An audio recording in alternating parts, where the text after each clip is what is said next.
أعوذ بالله من الشيطان الرجيم. إن الذين آمنوا والذين هادوا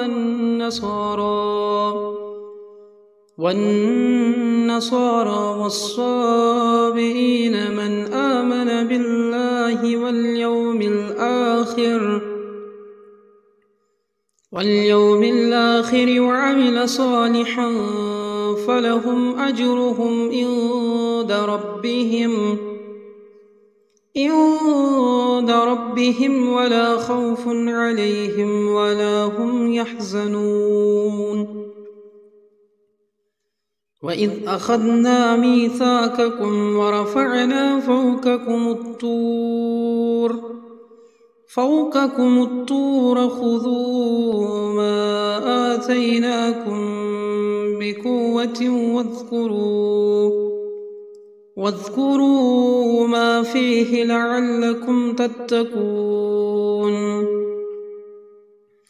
ثم توليتم من بعد ذلك فلولا فضل الله عليكم ورحمته لكنتم من الخاسرين.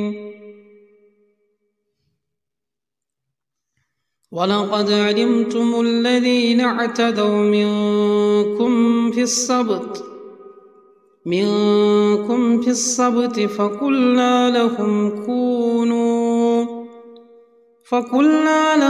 كونوا قردة خاسئين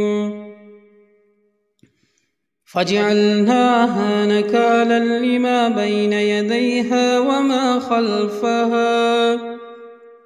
وما خلفها وموعظة للمتقين. وإذ قال موسى لقومه إن الله يأمركم أن تذبحوا بقرة. قالوا أتتخذنا هزوا. قال أعوذ بالله أن أكون من الجاهلين. قالوا ادع لنا ربك يبين لنا ما هي. قال إنه يقول إنها بقرة لا فارس ولا بكر عوان بين ذلك فافعلوا ما تؤمرون. قالوا ادع لنا ربك يبين لنا ما لونها. قال إنه يقول إنها بقرة